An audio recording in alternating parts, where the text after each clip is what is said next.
विशाल सभा में आए हुए मेरे सभी बड़े बुजुर्ग, सभी उपस्थित माताएं बहनें, सभी मेरे नौजवान साथी, आप सब हमारे पत्रकार मित्र, सभी मीडिया के छायाकार बंधु, मैं सबसे पहले तो अष्टभैरव और नवदुर्गा के आशीर्वाद से आच्छादित उत्तराखंड की सांस्कृतिक एवं सांस्कृतिक राजधानी अल्मोड़ा समस्त जनता को मैं प्रदान करता हूँ, आप सबको नमन करता हूँ, आप सबका अभिनंदन करता हूँ। और अब शाम होने को है, आप सब इतनी विशाल संख्या में यहाँ पर आए हैं और सच में मैं आप सबकी इतनी बड़ी संख्या देखकर और आज यहाँ हम लोग लगभग 1 घंटा पहले आए थे, जैसा आगे अजय गुप्ता ने बताया कि यहाँ आने से पहले तो किले संख्या भी नहीं हो पाती है। हम चंपावत में हेलीपैड में रुके हुए थे और सबने मुझे बहुत इच्छा थी कि मैं यहाँ जरूर आऊँ, आप सबसे निवेदन करो। मुझे लगा कि आप पता नहीं भगवान क्यों नहीं हमको जाते रहे, लेकिन उन्होंने थोड़ी देर से रोका। जैसे क्या होता वो जाते ना पानी, तो भगवान श्री कृष्ण ने थोड़ी देर के लिए अंधेरा कर दिया। आपको पता है महाभारत में क्या होता है? वो उन्होंने फोटो लगा दिया और सब जो दूसरी सेना थी उसने सोचा कि आपको जो है सूर्यास्त हो गया और आप ये जो है अर्जुन आज समाधि ले लो। अर्जुन ने कहा था कि आज मैं बहुत नहीं कर पाऊंगा, आप समाधि ले लो। तो हमको ऐसा लगता है कि भगवान जिसको जिताना चाहते हैं, अर्जुन भाई को मेरा भगवान को यह बनाना चाहते हैं, उन्होंने थोड़ी देर में जो थोड़ी देर में उन्होंने जो है हमारे साथी में थोड़ी सी जो है एक बाधा जैसी लाए, लेकिन उन्होंने सरकार जो है सब साफ कर दिया और आप सबके बीच में हम लोग पहुंच गए। और यहाँ पहुंचकर मैं सच में मेरे मन में थोड़ा सा संशय था कि पता नहीं वहां चुनाव होता होगा, क्योंकि मैं पूरे प्रदेश के अंदर लगातार घूमा कर रहा हूँ। देखिए अभी आज के दिन की चौथी सभा है, पहली सभा में थी, फिर लोहाघाट में थी, फिर ये चंपावत में थी, और आपके बीच में उसके बाद फिर मैं भरतपुर बंदसा और आपको भी खटीमा पहुंच गया है कि अभी मेरे 3 कार्यक्रम और बचे हो गए। फिर राजनीति में रोज की प्रकार का दूर रहता है, लेकिन मैं आपके बीच में आकर मेरे मन का दूर हो गया है कि अब कोई अकेला नहीं है, कोई कोहरा नहीं है, कोई बादल नहीं है, बादल नहीं हट गया, कोहरा नहीं हट गया और सूरज भी निकल गया, साथ में आपसे बच्चू भाई का कमल भी खिला देंगे। आप सबका ये इतना प्रेम देखकर, इतना अपनत्व देखकर, क्योंकि मैं पहले भी कई सभाओं में यहाँ आया हूं और आज की सभा देखकर मुझे ऐसा लग रहा है सच में मैं कहीं अपने परिवार के बीच में हूँ, अपने लोगों के बीच में हूँ। भाइयों बहनों, आज मैं अल्मोड़ा नगर निगम के महापौर के प्रत्याशी, जिसने अपना पूरा जीवन केवल समाज के लिए लगाया है, ऐसे महापौर के प्रत्याशी भाई अजय वर्मा जी सहित विभिन्न वार्डों से जो भारतीय जनता पार्टी के प्रत्याशी खड़े हैं, उन सभी के लिए आपका आशीर्वाद मांगने के लिए, आपका मत और आपका समर्थन मांगने के लिए आप सबके पास आया हूं। आप सभी लोग जानते हैं लंबे समय से भाई अजय वर्मा ने अल्मोड़ा क्षेत्र के विकास और नागरिकों की समस्या के लिए पूरी निष्ठा के साथ और पूरे समर्थन के साथ काम किया है। और जो हमारी पार्टी और हमारा विचार कहता है कि राष्ट्र प्रथम, संगठन द्वितीय और व्यक्ति अंतिम, जो ये हमारी विचारधारा के प्रमुख सिद्धांत है, उस विचारधारा का पालन करने वाला सच्चा कार्यकर्ता कोई है तो भाई अजय वर्मा है। इन्होंने अपनी कार्यशैली से इन सब विचारों को, इन सिद्धांतों को जीवन में उतारा है। ये इनके सेवा भाव का प्रमाण है कि उन्होंने हमेशा व्यक्तिगत स्वार्थों से उठकर संगठन और समाज के हितों को प्राथमिकता दी है। किसी भी कभी भी किसी नहीं पढ़ना, किसी ग्रुपबाजी में नहीं जाना, सबके साथ घुल मिलकर रहना, ऐसा स्वभाव है अजय वर्मा जी का। भाइयों बहनों, ये अल्मोड़ा नगर निगम बनने के बाद हमारी सरकार ने इसको अल्मोड़ा नगर निगम इसलिए बनाया है कि यहाँ का और विकास हो, ये सांस्कृतिक राजधानी हमारी राज्य की और ज्यादा विकसित हो, हर क्षेत्र में नए नए काम हो या नवाचार हो, हर क्षेत्र में ये क्षेत्र आगे बढ़े। और ये पहला चुनाव होने जा रहा है और आप ऐतिहासिक रूप से पहला अपना मेयर भी चुनने जा रहे हैं।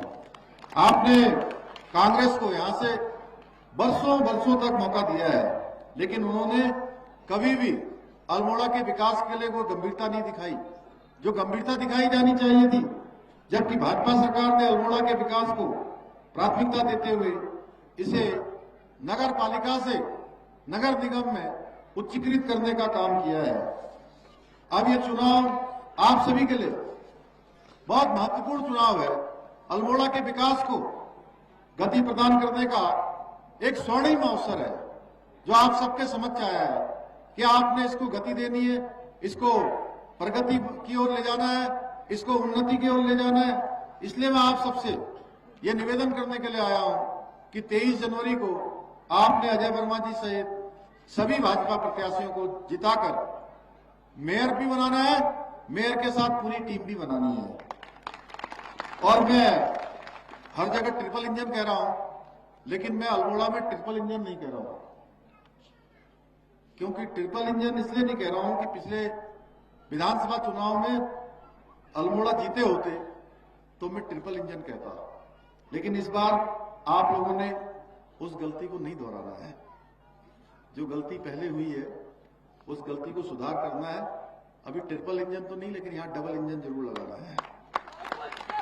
भाइयों बहनों, आदरणीय मोदी जी आज देश को लगातार आगे बढ़ाने का काम कर रहे हैं, पूरी दुनिया में भारत का मान सम्मान बढ़ाने का काम कर रहे हैं। वो पहले ऐसे प्रधानमंत्री हैं जिन्होंने भारत को विकसित भारत बनाने का संकल्प लिया है और इसे साकार करने के लिए योजनाबद्ध तरीके से काम कर रहे हैं।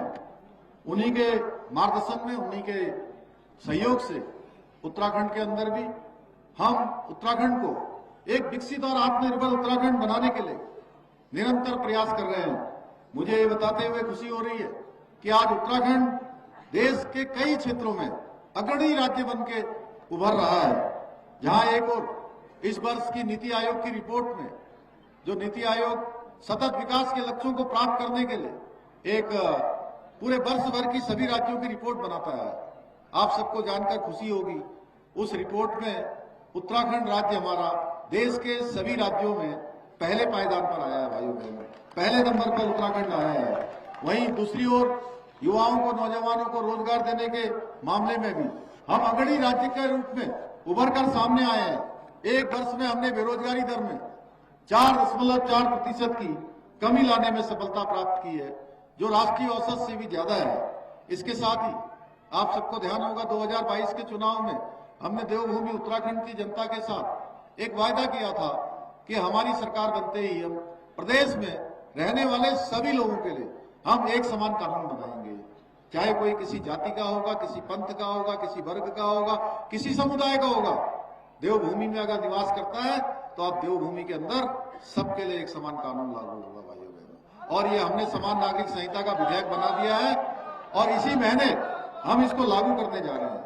यही नहीं, हमने प्रदेश के अंदर सबसे देश का प्रभावी नकल कानून लागू किया है और इस नकल कानून के लागू होने के बाद 19,000 से भी ज्यादा हमारे प्रदेश के युवाओं को नौकरियां उनको मिलने में सफलता उनको प्राप्त हुई है और बिना किसी भेदभाव के, बिना किसी नकल के, बिना किसी भ्रष्टाचार के, पारदर्शिता के साथ योग्यता क्षमता के आधार पर नौकरियां मिली हैं।